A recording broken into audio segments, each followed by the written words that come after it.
بسم اللہ الرحمن الرحیم۔ آج کی جو ہماری حدیث ہے وہ یہ ہے، ابی بن کعب رضی اللہ عنہ نے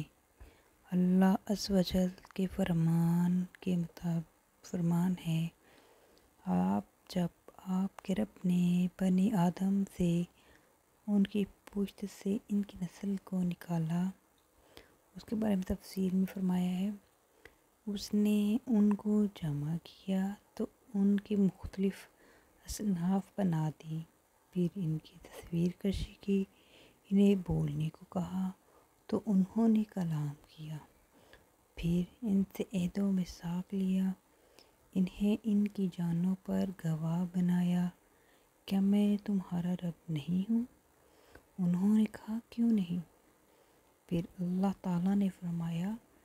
میں ساتوں آسمانوں، ساتوں زمینوں اور تمہارے باپ آدم علیہ السلام کو تم پر گواہ بناتا ہوں کہ کہیں تم روز قیامت یہ نہ کہو ہمیں اس کا پتہ نہیں، جان لو کہ میرے سوا کوئی معبود برحق ہے نہ کوئی رب، میرے ساتھ کسی کو شریک نہ بنانا، میں اپنے رسول تمہاری طرف بھیجوں گا، وہ میرا عہد و میثاق تمہیں یاد دلاتے رہیں گے اور میں اپنی کتاب میں تم پر نازل فرماؤں گا۔ تو انہوں نے کہا، ہم گواہی دیتے ہیں کہ تو ہمارا رب ہے اور ہمارا معبود ہے، تیرے سوا ہمارا کوئی اور رب نہیں اور معبود نہیں۔ انہوں نے اس کا اقرار کر لیا اور آدم علیہ السلام کو ان پر ظاہر کیا گیا،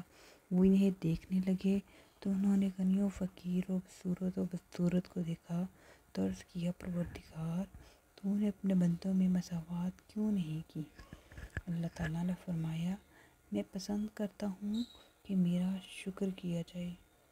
اور انہوں نے انبیاء کرام علیہ السلام کو دیکھا، ان میں چراغوں کی طرح تھے، ان پر نور برس رہا تھا اور ان سے رسالت و نبوت کے بارے میں خصوصی عہد لیا گیا، اللہ تعالیٰ کے فرمان سے یہی عہد برات ہے، اور جب ہم نے تمام نبیوں سے آپ سے اور نوح سے، ابراہیم، موسیٰ اور عیسیٰ بن مریم علیہ السلام سے عہد لیا تھا، عیسیٰ علیہ السلام ان راہ میں تھے تو اللہ نے انہیں اسلام کی طرف بھیجا، نوح علیہ السلام کو مریم علیہ السلام کی